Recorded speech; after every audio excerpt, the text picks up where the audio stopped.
No, it's her. She's... No, we have to do it.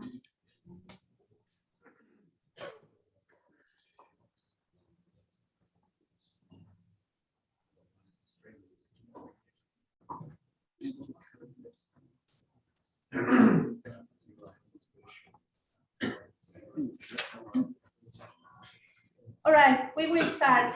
I'm very honored to introduce Michelle, and thank you, Michelle, for joining us for this. Michelle, she heads the Precision and Systems Biomedicine Laboratory at QIMR Beckhofer Medical Research Institute in Brisbane, Australia. And she's also honorary associate professor at University of Queensland Centre of Clinical Research, Brisbane, Australia. Sorry. The laboratory aims to support wellness through better early disease detection and non-drug prevention intervention. Through innovative use of mass spectrometry-based omics technologies, Michelle's team developed novel pipelines to enable blood biomarker development and subcellular analytics to investigate organelle modeling and function.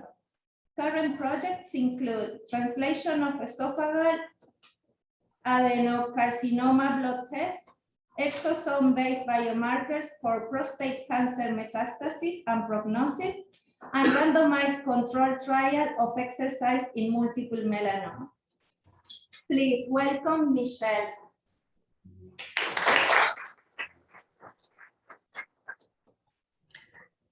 Thank you. Is my sound okay? Yeah, we'll adjust as you. Okay, thank you. Thank you so much.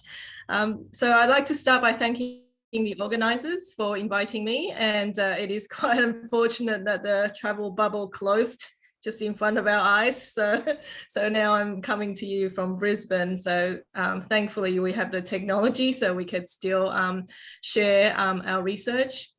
So today I'm talking to you about precision medicine and what we've done in this space.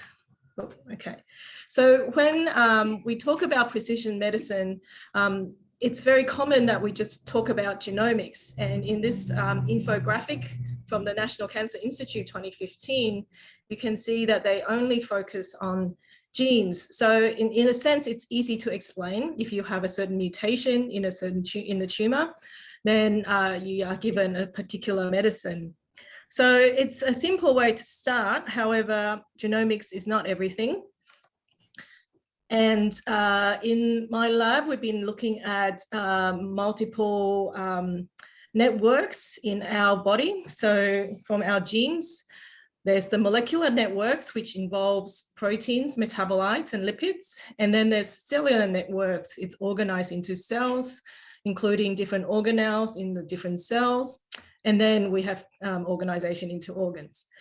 And that makes up an individual, but there's also social network, environment, and lifestyle, which include, in terms of the network, I mean, there are also microbiome in our bodies. There are a lot of microbes which live with us.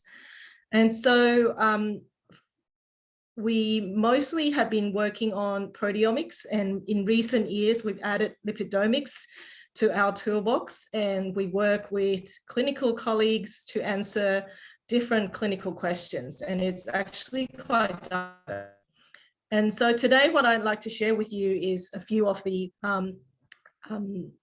tests and methods we've been doing in different types of disease. And I'll share with you 4 different stories, 2 of them in my lab, looking at amyloidosis and cancer, and 2 are more recent. This much more a little bit more early stage work in collaboration with other groups on asthma and diabetes. And what I wanted to share is the spectrum of different types of tissues that we can use, and also the different questions and how we should tailor our approach into doing translational proteomics. And I would like also to discuss a little bit how to work hard onto the translation aspect because it does take quite some time. So if there are any questions along the way, you could ask, or I can do all the questions at the end. I don't mind either way, it's just I can't really hear, unfortunately, the questions too well.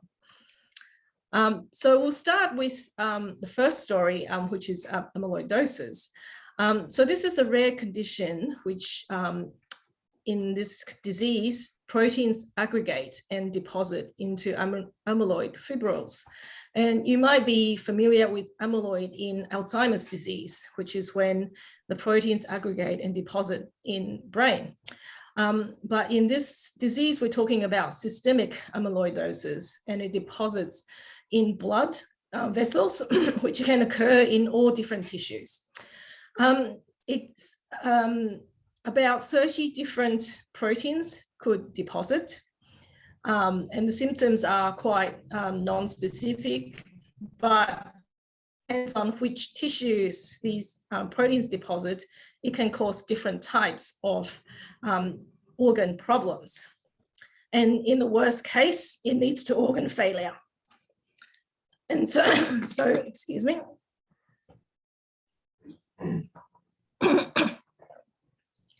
And so what's the important point in terms of treatment is that the treatment depends on the type of protein that's deposited. And it can vary so broadly that it is critical to identify the type of the actual protein that's deposited. And so in this slide, I'm showing two examples.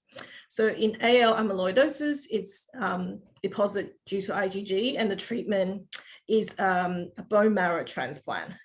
But on the other hand, in the hereditary type of ATTR transthyretin amyloid, or in sporadic transthyretin, you get some drugs to stabilize the protein so it does not deposit. And there's also a new RNAi treatment for this. And so you can see that it is extremely important to determine which type of amyloid you have so that you get either a bone marrow transplant or you get some chemotherapy, so you don't want to get the wrong one. In some cases, you also can have organ transplant as well, so it is crucial. However, you can see that because it's a protein deposit, with the exception of this hereditary transthyretin subtype, you cannot use genetics to identify what is the subtype. So in the clinic, it's often done in a multidisciplinary diagnostic approach. So from the clinical evaluation and using pathology, they use a dye called Congo red, which stains the changed protein structure in the fibrils. And that's determined, it's a diagnostic for amyloidosis. But to identify the actual protein type, there's usually using immunohistochemistry. But to do that, you need to kind of guess what kind of proteins are there so you can choose the right antibodies to then diagnose it. And so in this case, because it's a protein deposit, proteomics seems to be the technique that can be used to determine the subtype. So in 2009, a first research study was published by Mayo Clinic on using laser capture microdissection from a Congo red stained FFPE, so formalin fixed paraffin embedded tissue. Now, this type of tissue is generally hasn't been used for proteomics because the proteins are fixed and they are cross-linked and embedded in the paraffin, so it's quite a dirty sample. But in 2009, they reported successful application of this to identify the subtype of amyloid.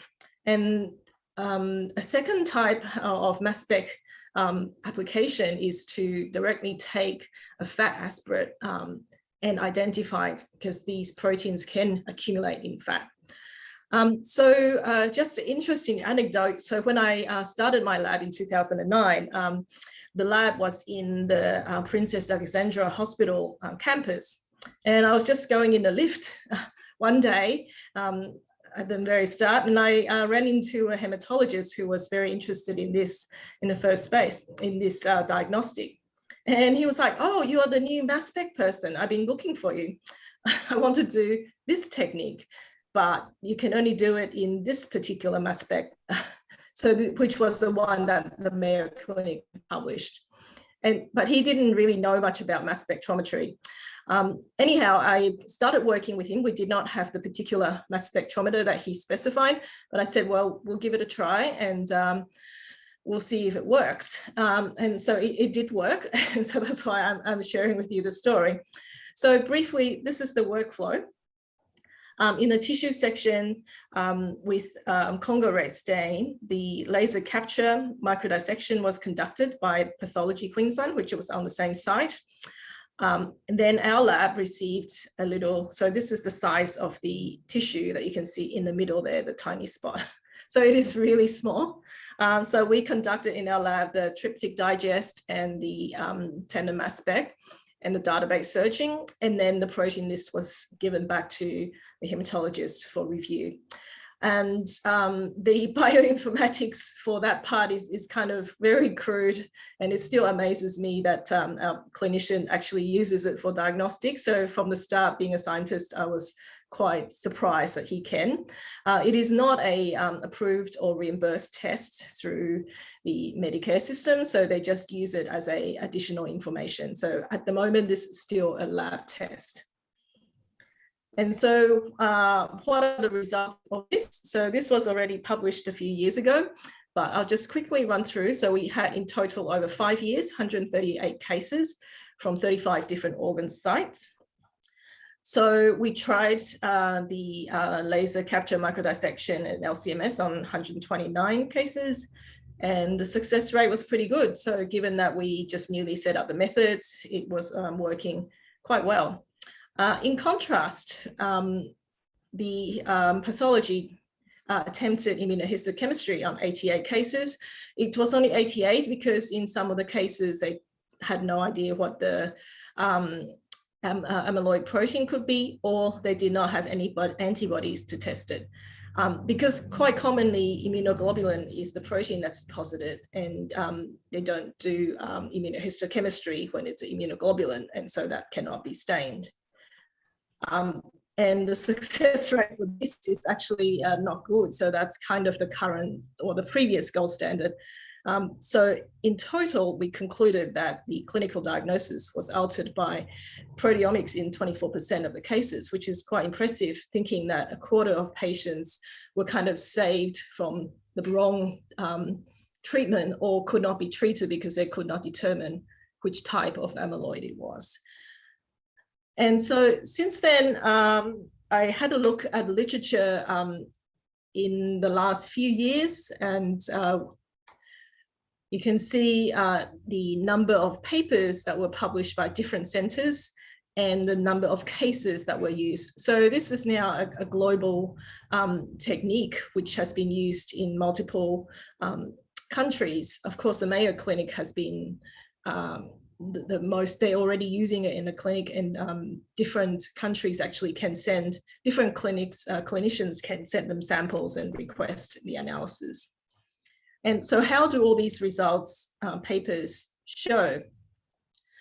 So this year I published a study with an international group of researchers and clinicians who are interested in this technique. And all of the studies, as shown in that previous map, I reported a high identification rate, so 90 to 100%, except for one paper which used only 16 cases. And in this paper, they were focusing on multiple reaction monitoring as a improvement of shotgun proteomics technique. So they actually report much better result for that, but it could be a sort of biased selection. So in fact, this technique, the laser capture microdissection and shotgun proteomics, is probably the only shotgun proteomics in clinical diagnostic. And so where to go from here? So it's kind of, the method is already used internationally, but everybody uses different workflow methods. So probably it will be a good idea to do to have an international standardization as to the method. A second point is that in the bioinformatics analysis method and the reporting is also not standardized. So it's each center has a different way of reporting. So again, because of the requirement of mass spec and the high technical capacity that's needed, it's not available everywhere. So I've had a patient contact me from a different country asking for testing, which is, you think it's rather difficult access to this technology, or your doctor don't even know about it. A second point I mentioned earlier is that the test we're doing is currently a laboratory test, so it's not approved by regulatory bodies, and it doesn't have reimbursement. So all the tests that we've done is through a research grant. And so currently at the hospital, they're looking at getting the accreditation and working out on the reimbursement. And so also there's further research opportunities. One aspect I had been thinking about and actually had tried a few years ago, but was not successful, is what if we skip the laser capture and just directly analyze the amyloid deposit using imaging mass spectrometry. So that could be making it a little bit faster.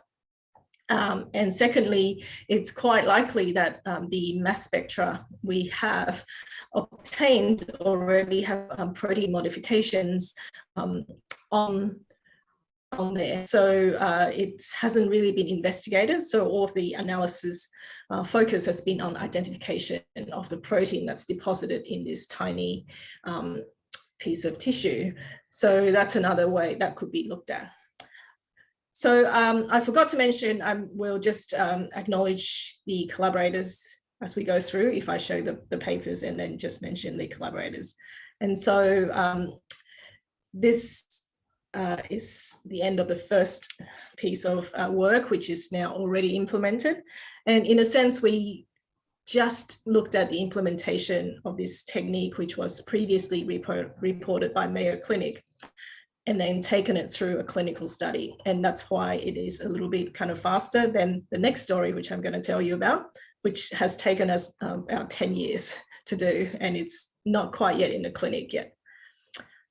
And so in this piece of research, we're looking at early cancer screening using a blood test. And that's kind of like a dream.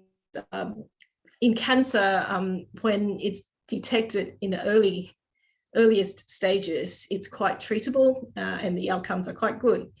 But unfortunately, cancers are usually detected quite late, and that leading to a very poor outcome for the patients. So often you're diagnosed and given a few months to live because it's diagnosed too late and it's metastasized.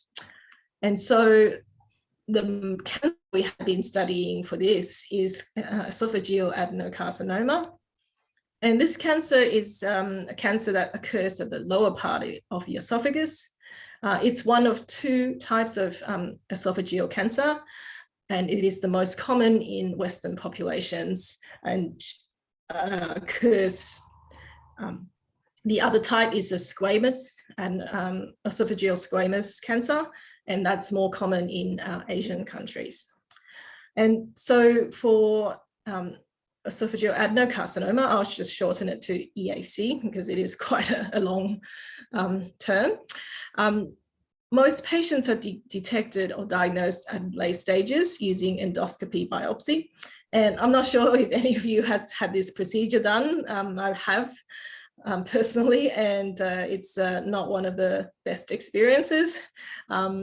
So you undergo anesthesia. It's usually a day or a hospital procedure, and then a tube is inserted to investigate, and a biopsy is taken, and then it's diagnosed by histology, and it looks like this.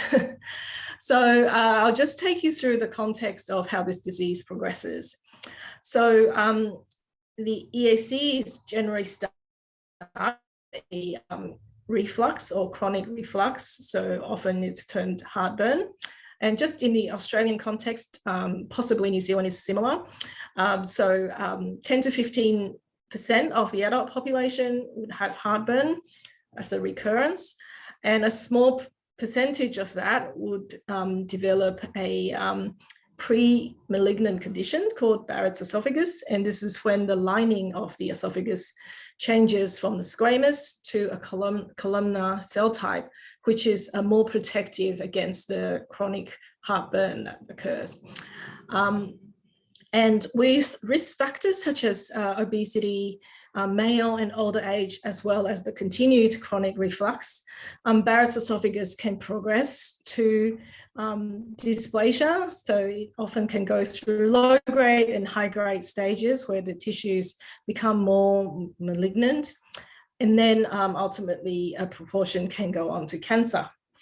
And one of the bad news for the EAC is due to its low late detection, because patients often already have the unpleasant heartburn and reflux.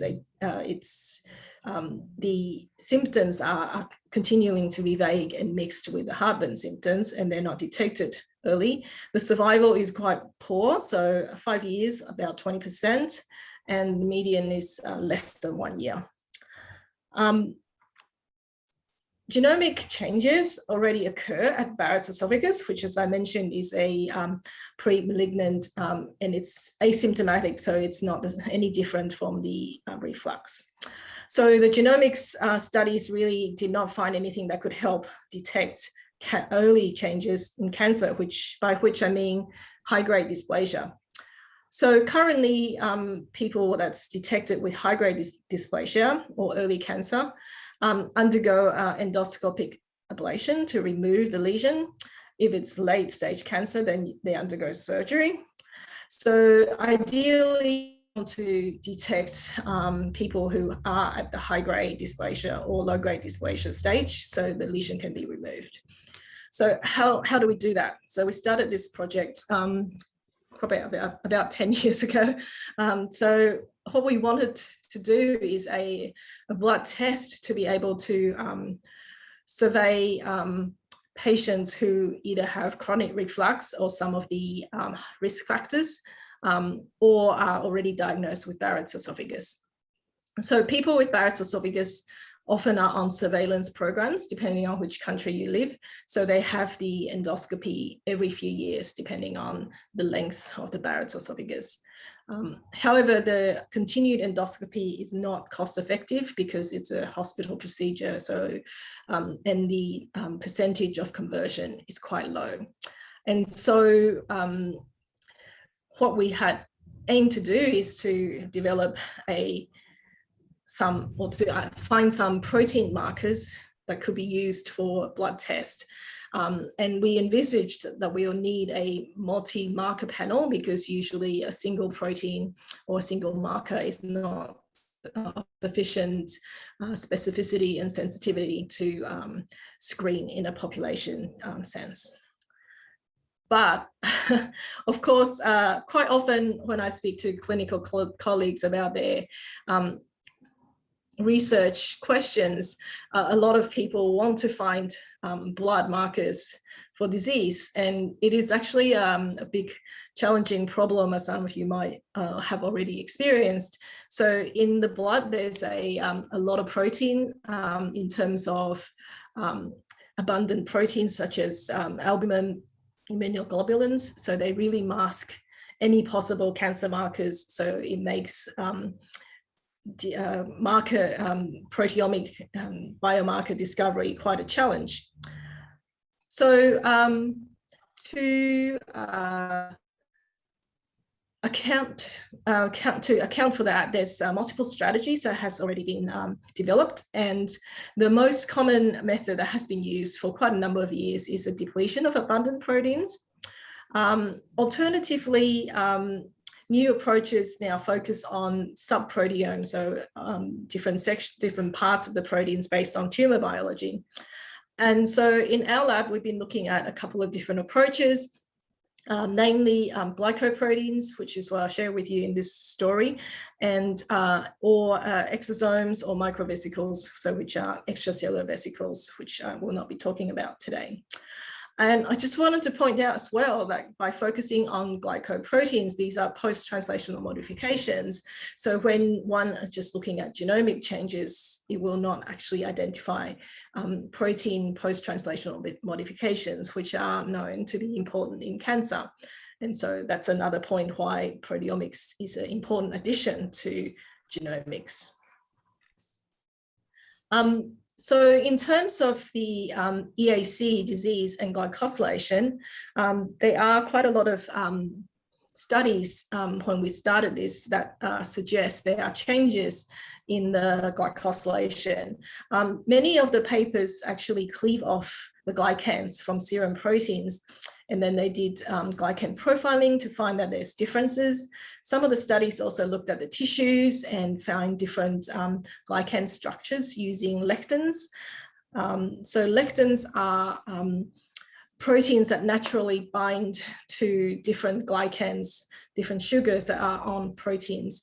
And so we also utilized lectins in our pipeline.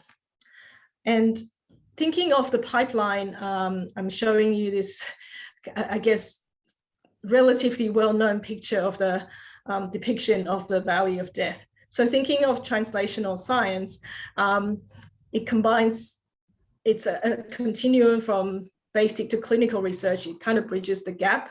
But really, we're not answering a basic science question, and it is not a clinical study. So we're kind of in between. And I find this particular list of items quite important and interesting. So we need to consider, in terms of the whole project, the clinical relevance, and we need to establish a multidisciplinary collaboration which really addresses the whole topic. So in this particular project, I had a lot of clinical collaborators who had collected already multiple cohorts of blood samples with patients who had already undergone endoscopy and diagnostics. So we know their phenotype in terms of Barrett's esophagus. And in my lab, then we set up the proteomics workflow, and what we really wanted to make sure is we have the technical reproducibility. So for that, we really took care to establish high throughput analysis using automated sample prep, and then we ensured during the experimental design all the samples are randomized in terms of the running order, processing order, and also we implemented quality controls in our workflow. And so the workflow we developed was this one. For high throughput analysis, we actually individually coupled different lectins onto magnetic beads, and these were arrayed onto 96 well plates. And the whole workflow was done in a liquid handler, so we are much more reproducible. And also because at the start we used 20 different lectins as a screen for each serum sample, and so the number of samples we have to process was quite high. And as quality control, we spiked in an external protein, which is a chicken of albumin, as a standard to every single sample. And we also denatured the serum proteins to avoid co-isolation of binding proteins, which can occur quite a lot in serum. And so in this workflow then, after pull down using at the protein level of different glycoproteins, we washed off the unbound, and then we digested the proteins that are captured on the beads with trypsin still in the microplate, and then we collected the eluted peptides and analyzed them by mass spectrometry. In the first instance, actually throughout the whole workflow, we only looked at the non-glycosylated peptides because analysis of the glycosylated peptides is much more challenging. So we just went for the protein identification to infer which glycosylated proteins are there. Now, in terms of the biomarker workflow, we use this triangular workflow where through the different phases, so there were 3 different conducted, the number of samples were increasing, whereas the number of markers were decreasing. And for this, we did this in 2 different ways. So firstly, we did shotgun proteomics, and we started with 20 different lectins, which screen for different types of glycoproteins, or different types of glycans. And then in the second phase, we moved and selected the biomarkers in terms of at the protein level and developed multiple reaction monitoring. And then we reduced the number of lectins just by selecting the top 6. And in the third phase, we further reduced the number of lectins. The reason we reduced the lectins is each lectin pull down is a run. So in the first phase, we had 30 samples and we ran each of these samples on 20 mass spec runs. In the second phase, 60 samples, each ran 6 runs. And so when we get to the third validation phase, where we have about 300 samples, we really had to reduce the number of lectins because we're already using months of mass spectrometry time.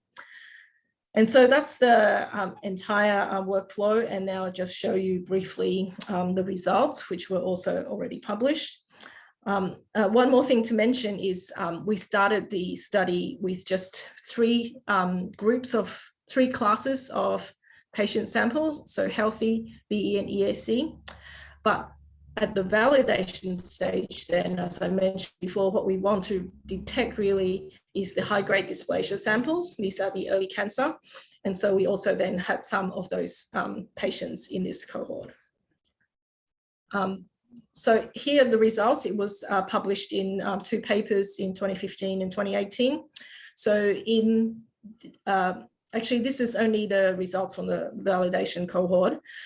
So in the validation cohort, we used the Australian cohort of 250 as a training set. So in this, we trained the data to get a accuracy of 0.93 area under the curve, which has specificity and sensitivity around 85%. And then we applied this to a test cohort, which was completely independently acquired from New Orleans in USA, which was a much smaller cohort. And this was a clinical cohort, not a study. So the collaborating gastroenterologist just approached all of the patients that came through his clinic for endoscopy. So it's as expected when you apply a model to a complete independent training cohort, the specificity and sensitivity performs slightly lower, but that is still acceptable and can be tuned further for a screening test. So that's using a 10 glycoprotein biomarker for evaluation.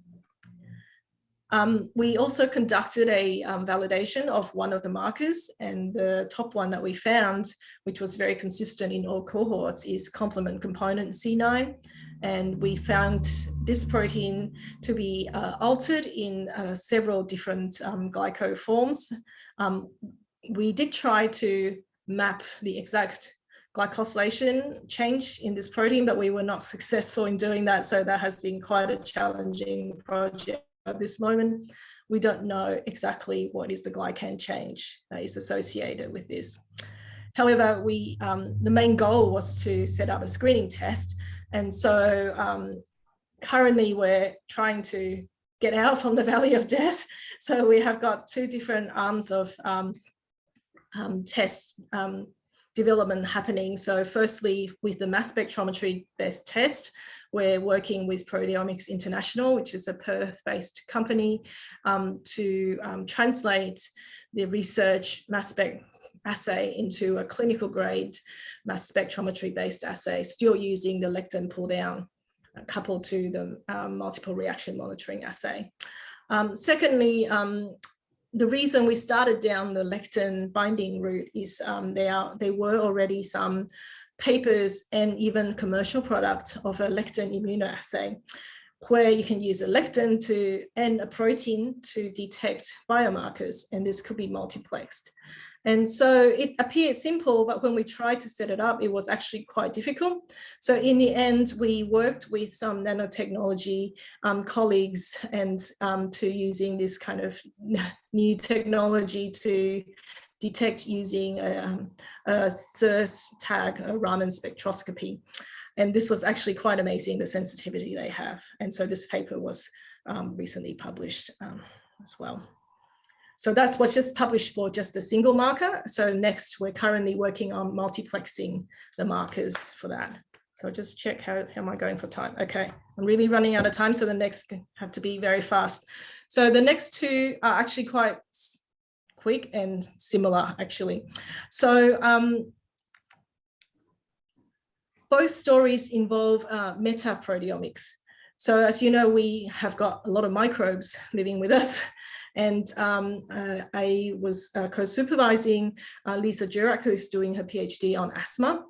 And in this story, we looked at asthma proteomics to distinguish the subtypes. And so in terms of technical reproducibility, this is one thing that's not often done in proteomics. And so we actually did a very thorough evaluation of the processing. And so she pulled sputum samples, we spiked in the chicken of albumin and did technical replicates. And so it's really to asking how technically reproducible and quantitative is this.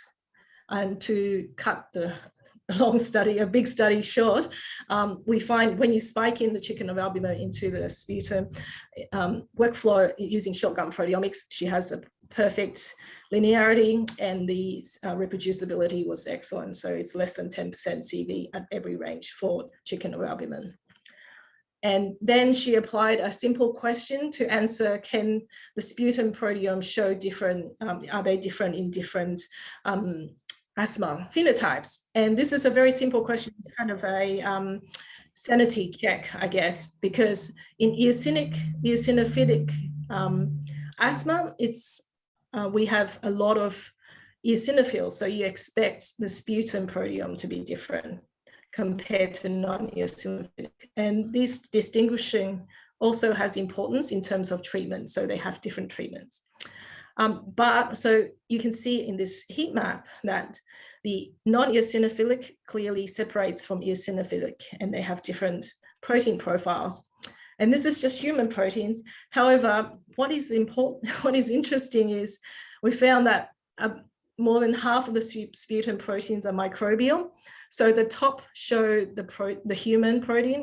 You can see here around 900 after data cleaning. And the human plus microbial is over 3,000 in general.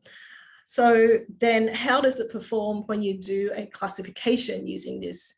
And here again, showing the comparison between human and the human plus microbe, you can see even though they both successfully separate the eosinophilic and non-eosinophilic, the combined metaproteome has a much higher diagnostic value. And so then in terms of what is separating them, again, another sanity check is in terms of the most strong contributing component to that signature, she found two hemophilus proteins in this microbe, which was previously found to be overrepresented during the exacerbation. So that's this project, she's now looking at the distinction between the other subtypes and in terms of exacerbation, which are the proteins that are altered. So I'm not sure if I have time to continue with the next one. Might just skip the last story on the type 1 diabetes, and where we're looking at the fecal proteomics. Minutes. Yeah. Should I skip this? Up to you. But if anyone is interested, I can go back. But because there's 10 minutes left, So I'll just conclude with what I wanted to share with you today is that proteomics definitely has a strong place in translational research as translational medicine, but the road is long, and it really requires academia, industry, scientist, clinician, collaboration to address the question together, and we cannot do it independently. And so I would like to thank my team. That's a picture from probably 2 years ago, actually. And also thank all the collaborators, which I tried to mention along the way, participants, and also the funding bodies. And thank you for your attention. Thank you again for inviting me, and I'm happy to take any questions.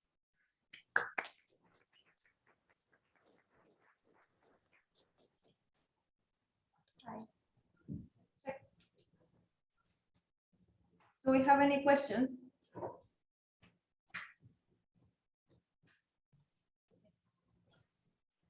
Hi.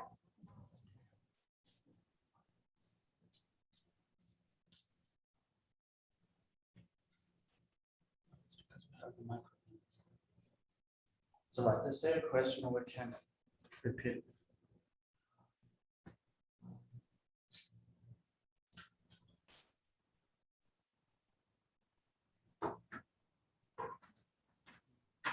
Is there a question we can repeat? Yeah, sorry. Yeah. It's in the talk. It's actually a question not completely related to the talk. I want to find out if I'm using extracellular vesicle from my blood, what is the minimum quantity I need for the EV to be able to mass spec correctly or accurately? Okay, so Michelle, we have one question. So if we have extracellular vesicles from blood, what's the minimum concentration of EV that you are required to have so that mass spectrometry can detect it? Yeah. So we recently actually did some runs from blood. So we used size exclusion, and we pulled some of the fractions and did the tryptic digest. So we ran 1 microgram of protein or peptides, or 0.5 microgram, and they were fairly similar. So probably I would say you can run 0.5 microgram is probably the minimum.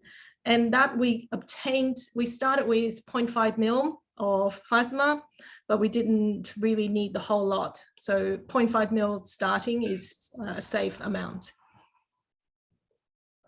Follow-up question to that. Wait, we have a microphone working now. Hi, Michelle. Larry Chamberlain, beautiful presentation. Thank you very much. Just a quick follow-up question to the previous one. How many hits were you getting from 0.5 mils of blood? How many definite IVs? Oh, sorry, you didn't hear that? No, sorry, the question's a little bit difficult to hear. Yeah. How many hits you have for that? So for the previous question, how many hits, how many proteins did you manage to identify with the concentration that you mentioned? Yeah, so I'm just going from my memory here. So for 1 microgram of protein injected, it's the same digest. For 1 microgram, I think we got about 2,700 proteins. And for 0.5 microgram, we got probably like 300 protein less. So like less than 10% less. So I think for the amount. So yeah, so the 0.5 microgram is probably, let's say, yeah, 2,400 EV protein. Can I ask another question? So the lectin library that you used, was that a commercial library, or did you make that up yourselves? For the library, the question is regarding the library. Did you make the library yourself, or was it a commercial library? Is this the lectin? Yeah. So no, it's we made it ourselves actually. So the different individual lectins, we just buy them. So they are commercially available. We couple them to beads. So these are magnetic beads. And then put them onto the microplates for analysis. So at the moment, It's interesting, actually. So initially, we really were not sure how specific these lectin pull downs will be because different people, lectins have been used in glycobiology for a long time. But certain researchers have said, oh, it's not very specific. It pulls non-glycosylated proteins also. And that's why we really took the time to ensure we denatured the proteins. And so by now we've done a couple of different cancer screens, and we find different lectins can identify different proteins that seem to be distinguishing between in different cancers. So we're getting a lot more confidence that we are getting the correct glycoprotein biomarkers. Do you have any other questions? Yeah. Hi, Michelle. This is Gus. Thanks for a great talk. I actually kind of had a follow-up question on the lectins and the glycopeptides, which you may have just addressed, but I wondered how much heterogeneity within each sort of lectin pull down you expected. So how many different glycans you expect in each lectin pull down, and if you are able to characterize those glycopeptides and glycans, how much diagnostic value you think that will add to your cancer diagnosis? Hey, Gus. Thanks for the question. It's a very good point. I probably kind of glossed over it. So a lot of proteins are multiply glycosylated, and because we pull the glycoproteins at the protein level, so we will have different glycoforms or different glycans in the one pull down, but then we just identify based on the non-glycosylated peptides. So we can't actually say exactly what's the heterogeneity in that. But this is, again, the balance between kind of fundamental science and the translational side, right? So in terms of getting a diagnostic going, we kind of, on the one hand, don't really need to know exactly what's in there, as long as it's of diagnostic value and we prove that with sufficient samples, it's good enough. But scientifically, yes, we want to know what are the glycosylation changes in there. So what we did try to do with C9 as an example is to really profile the glycosylation changes that's in there. And I don't know if it's unfortunate or we just spent like 2 years work of trying to isolate. So we did a switch, so where we just did an immunopurification of C9 from the different patient groups' serum, and then try to do the full glycan profiling of all the C9 that we isolated without the lectin fractionation. And so after 2 years of work, there was no difference in any of them. So I guess that may be answering us that the change is in particular glycoform. So when we pull down with particular lectin, so the ones that we're following up are Jacqueline lectin, which is binds galactose, I think, and AAL lectin, which is mannose. So when we pull with these particular lectins, we see a difference in the amount of C9 that's coming up, and that's quite reproducible. But when we just did this total C9 isolation, we don't see glycan differences in any of the glycopeptides. So it's probably telling us something, but we're still trying to work out what's going on. It's not simple. Yep. Okay. Thanks for that. I have one other follow-up question, possibly. So you used a Australian-based training set, and then you got your US-based cohort as the test set. Were there any ethnicity differences, or would you expect any ethnicity differences to sort of skew those percentages? That is a very good question, and we haven't looked at that. But there are differences in the susceptibility to EAC based on ethnicity. So I think we don't have sufficient data to analyze that at this point. But it could explain why there was a drop. But I mean, we expected a drop in specificity and sensitivity just because it's a different cohort anyway. So we will further investigate that. All right. Thank you, Michelle, for joining us and for speaking. It was a great talk. We learned a lot. We hope mass spectrometry gets more out there. We're competing now with genomics a lot, so let's do this research more and try to convince the clinicians to use our techniques. Thank you. Yes. Sorry. Thank you very much. Yes, I think we should actually work with the genomics, not kind of compete with them. Yeah, it is maybe one point where we really can say, oh, we can add more to you to your genomic test because it's difficult to compete. Yeah, I agree with you. Okay, I believe that you got some goodies from us. To thank you for your talk, and yeah, if you have any questions for her, we can email her and keep this connection. Yeah. Thank you very much, everybody. Thanks for your questions.